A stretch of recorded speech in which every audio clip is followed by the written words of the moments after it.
Doubleheaders today in Chicago with the wind blowing out. It appears, Joe Ranieri, at least I don't think it's blowing in at this point, but looking at the totals, game number 1 is an 8, game number 2 is a 9, but a 2:20 start in game number 1, an 8:05 start in game number 2. Whatever happened to the twilight doubleheaders used to call them, Joe? Come out to the ballpark, we'll tip it off at 4:35. Next game starts 15 minutes after the first one ends. I know it's all about commercials, and there's not a doubleheader scheduled on purpose, and we'll put the one game early, get everybody with their tickets out of there. The new tickets come in late. Whatever happened just to the good old doubleheader of Major League Baseball that you bought a ticket for one game, you got 2 games? Yeah, long gone, right? That was it. Now you got to leave the ballpark. You got to come back in. You got this is absolutely ridiculous. But this is a huge series, certainly for the Cubs, who over the last couple of weeks, really since the All-Star break, Donnie, they have forgotten how to hit. They have forgotten how to score runs. They just played an entire series with Pittsburgh, and we didn't get one over in the game, Donnie. Not one over. Every game stayed woefully under the total, and that's just been what it has been for the Cubs. But in the meantime, you got Milwaukee rattling off 14 straight wins, and guess what? They're running away with the division here. The Cubs cannot lose this series, and they need to start it off on the right foot. The problem is, I don't know that that's going to happen with Freddy Peralta. The bullpen of the Brewers has been worked here over the last week. They didn't have to work him yesterday. They just refused to do it. But Freddy Peralta might have to get a few innings out of him in order to be able to save that bullpen. I still like Milwaukee. If it ain't broke, don't fix it. I don't trust the Cubs offense. I'd say it's like Once Upon a Time in Hollywood, that meme that floats around with Leonardo DiCaprio, like pointing at the TV screen, like, ooh, ooh, ooh, ooh. Like, that's like the Chicago Cubs point, like, hey, we got 2 games in a row. They actually lost one. We got a game in the standings. That's something you haven't seen over the past 2 weeks. Every single day, the Milwaukee Brewers were winning baseball games. But you are so right about this. Like, the evolution of a Major League Baseball season, we know, Joe, there's ebbs and flows all over the place. But the Chicago Cubs were a wrecking machine on offense for a good month and a half. Every day they showed up on my card. Like, I started and said, if I win an RBI prop, let me see who PCA is going up against today. Maybe a Michael Busch home run. Like, everybody in that lineup was crushing baseballs, and it was almost like the faucet turned off at once, where they went from everybody is gushing and hitting till nobody can do anything here. That's the crazy part about the Cubs season for me. It's tale of 2 halves, Donnie. It really has. And it's, we were so worried about. My problem with the Cubs always was I don't necessarily trust this pitching staff and this bullpen. They didn't make any big moves at the trade deadline, and yet, they just stopped hitting. Suzuki and Tucker, and these guys have been MIA, and it didn't get any better against Pittsburgh over the weekend. I'm not sure it's getting better against Peralta and company in this series against Milwaukee.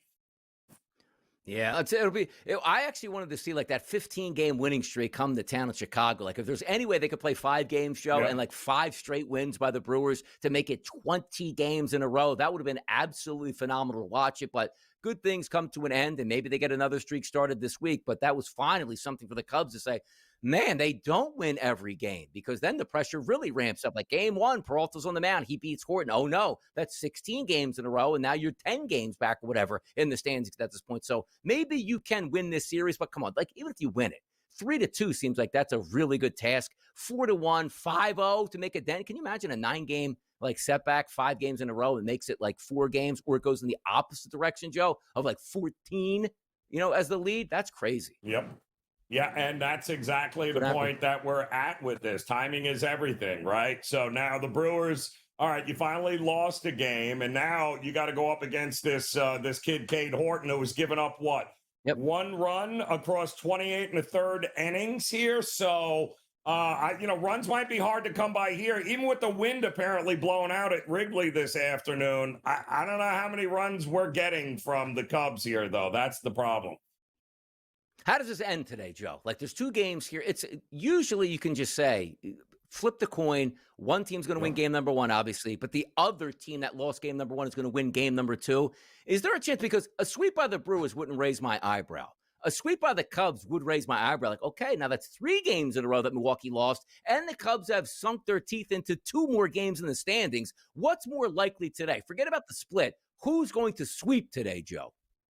Yeah, well, if it's a sweep you're after, it's likely going to Sweep. be the Brewers, because we trust those bats more than we trust the bats of the Cubs, and ultimately you got to score runs to win games and sweep in a doubleheader. Talking about a sweep here, the San Francisco Giants and the San Diego Padres will talk about next. Coming off a sweep, that's the Padres, but the wrong way. They got swept. Can they win today?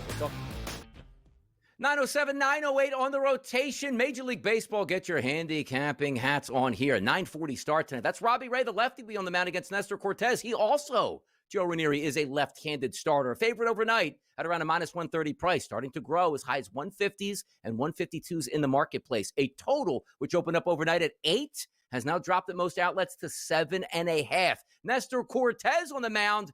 He's supposed to be the stopper of their 3-game losing streak. They can't lose anymore because the Dodgers are starting to gain ground and sort of say, you know what?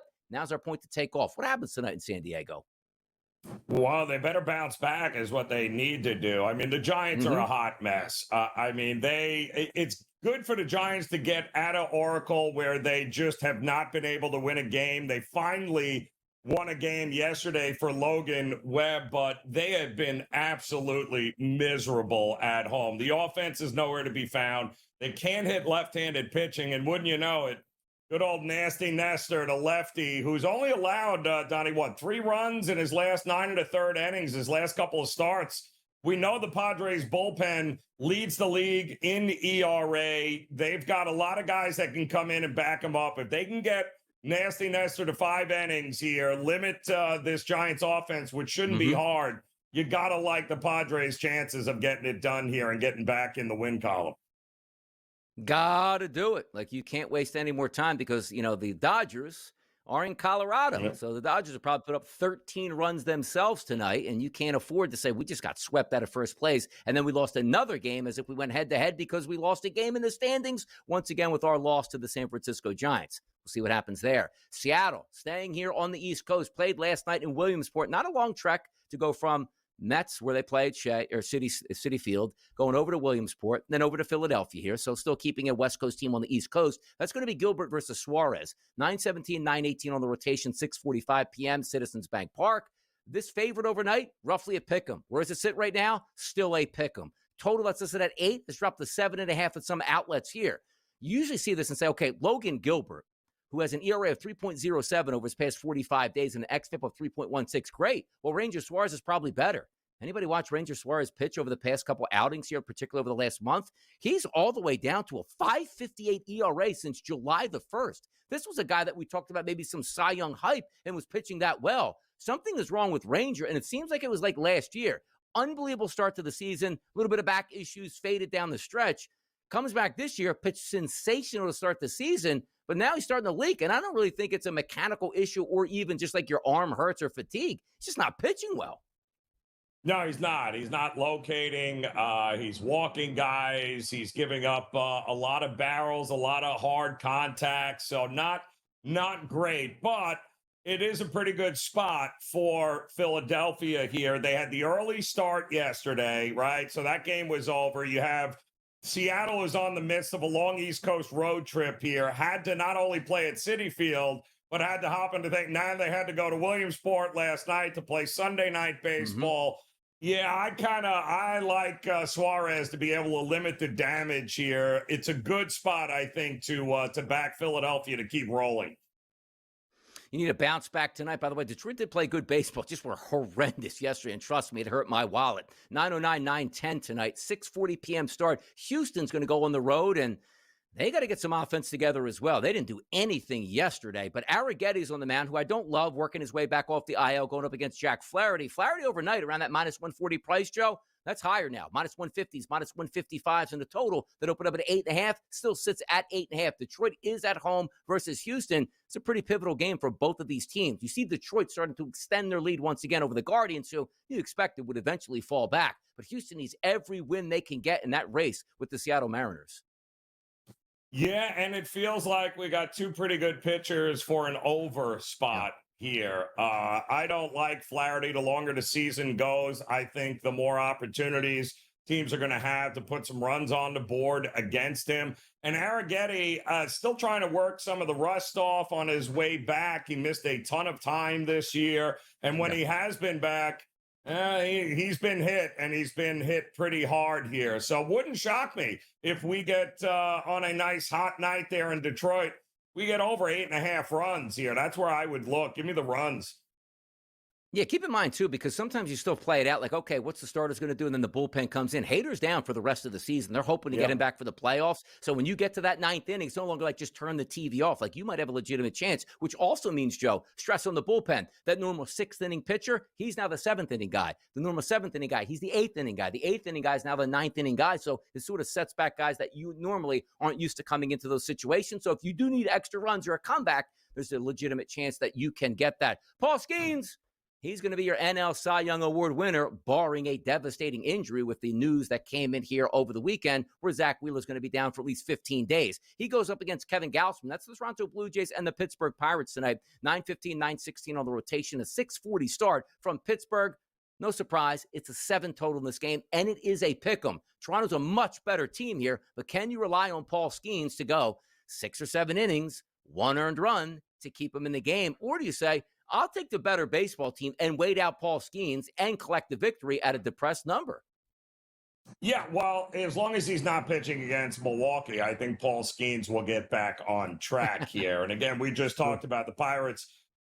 They've lost 7 of 8, but those were all very close games at Wrigley, and they were all very low-scoring games, Donnie. So coming off a pretty good smack that Milwaukee gave Skeens, he has been very good at PNC Park. The numbers bear it out. And you know who's not very good on the road? Toronto here. Toronto hits lefties better than they hit righties. I think this has got a dead under written all over it here tonight.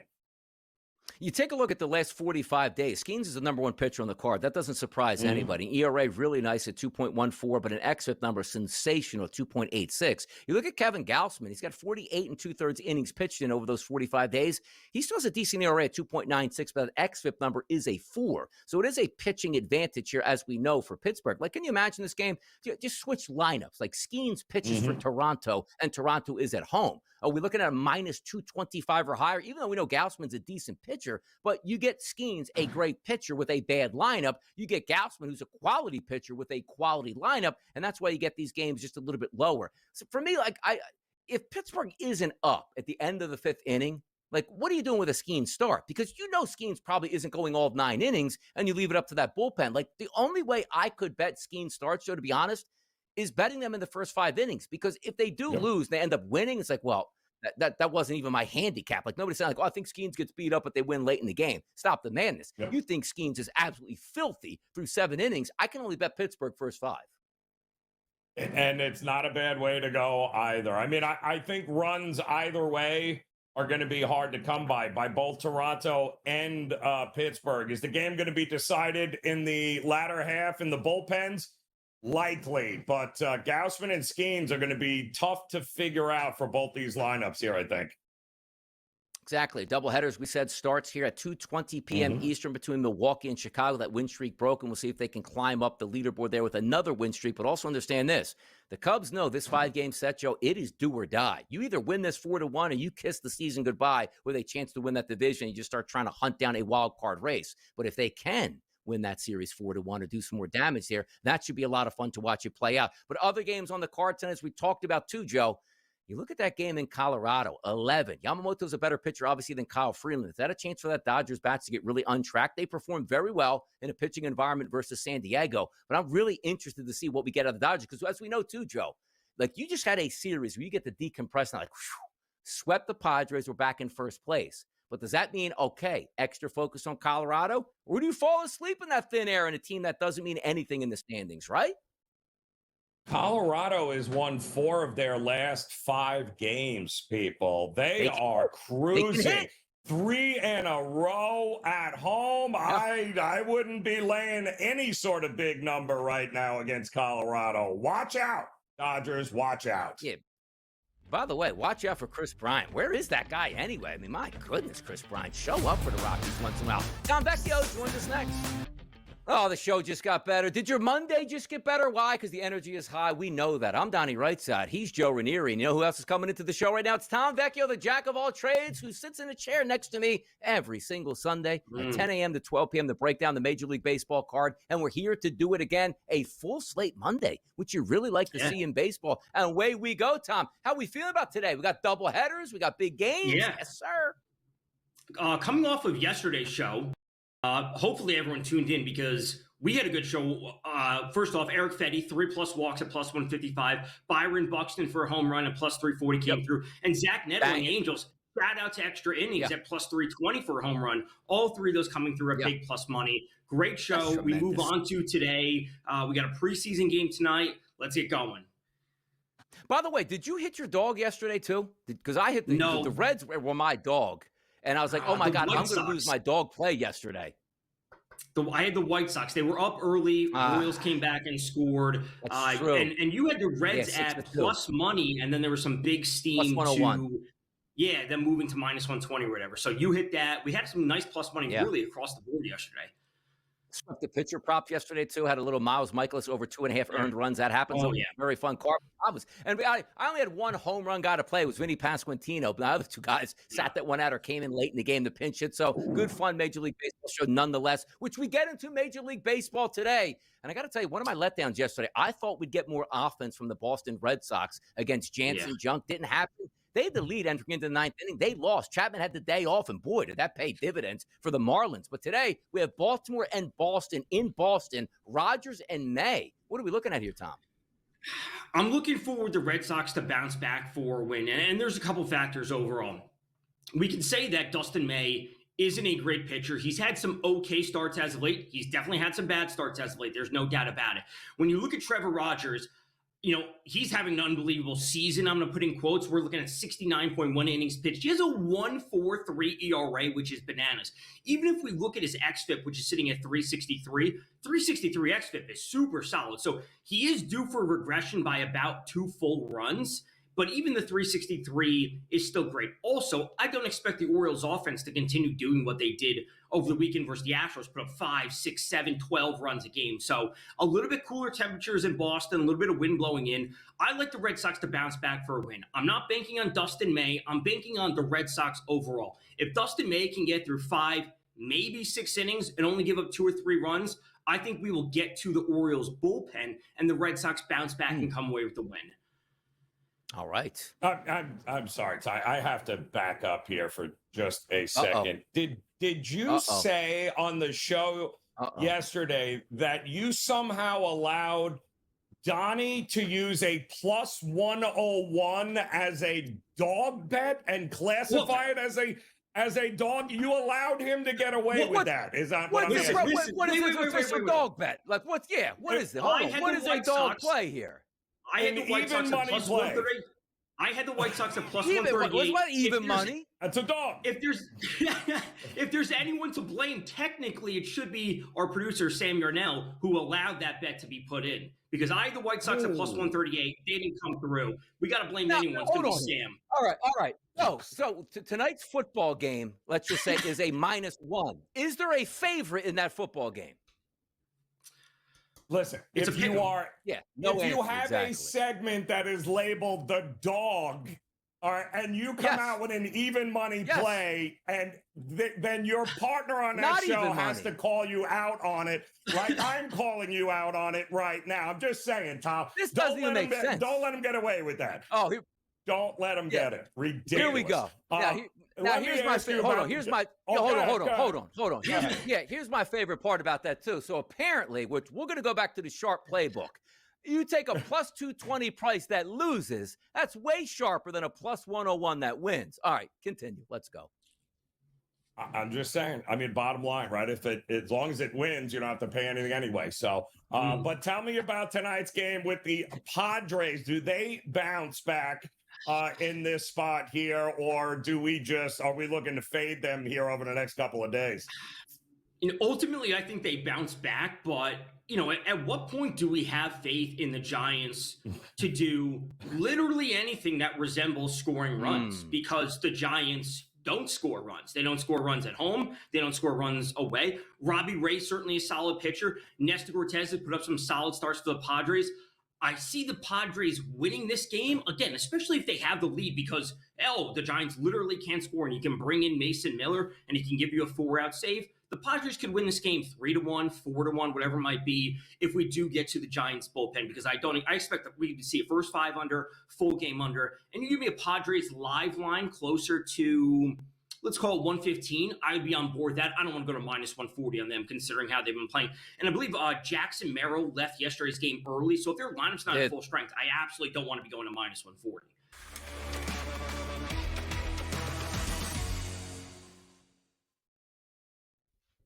Joe Ranieri, where do we get paid today? Tell him.